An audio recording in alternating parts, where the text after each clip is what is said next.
it's a deep reason as to why now I'm doing my music, but another superficial reason is because I love hip hop. And just seeing the state of hip hop right now, it makes me sad because while what I want or love about hip hop, there's not much off out there in the mainstream. You have to go dig and find it. It's not to say that it's not there. It is. But it's not what's out there for the masses to consume. So I want to make the music I want to see more of in the city. So a lot of people will complain about the state of hip hop, let's say in Toronto. And it's just like, and I think something happened to hip hop like in mid 2010s, like 2014, 2015, where there was a fork in the road and it went one way. And when I look at how that is reflected in the hip hop scene in Toronto, I think there's a gap, there's a yearning, and there's an opening for music that focuses and highlights content, concepts, and or creativity. And I'm hoping to bring that more into hip hop, especially within the Toronto scene. That's not to say that there's no artist or I'm the only artist in Toronto that caters to that, but I think our voices are being minimized directly or indirectly just by the nature of the beast. Um, Sometimes the customer isn't right. And especially in the realm of being an artist, it's not to care about what the customer wants. And that will sound counterintuitive, but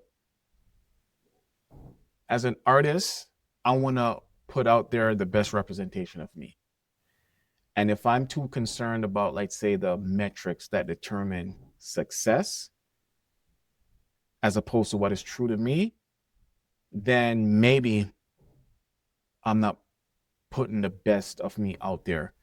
And you could end up creating a situation where the type of music that's being incentivized right now by those who are in power and control does more harm than good to the community it's supposed to serve.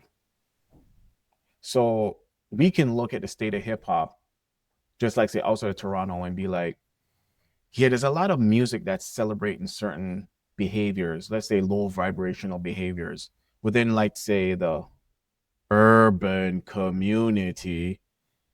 And you wonder, like, if this type of music was prevalent in other genres of music, will it be so celebrated? And the answer might be no. But instead of complaining about it, I'm like, you know what? Let me do my part. So I'm going to be releasing my music and showing people of Toronto that there is a different sound to Toronto music. There's a different sound to Toronto rappers. There's a different content that Toronto rappers can bring to the table. There's different creativity that Toronto rappers can bring to the table. And pardon my ignorance, but if there's other dope Toronto artists out there that I don't know about, by all means, tag them in the comment section and let me know, because I would love to consume dope hip hop, underground hip hop people don't know about. And you know what? If I'm lucky enough, maybe we can collaborate and create some beautiful works of art. So yeah, I think there's room and there's a yearning for the type of hip hop that I love. And then I think about the fact that how many 40 plus year old men, women end up listening to music that's being created by teenagers. Like the theme music to your life as an adult male is being curated from the experiences of teenagers. It makes me wonder what kind of wisdom can somebody glean from that category. Now, granted, I also understand that there's a need for fast food. Okay. You need to eat healthy, but there is a need for fast food. I'm all about balance.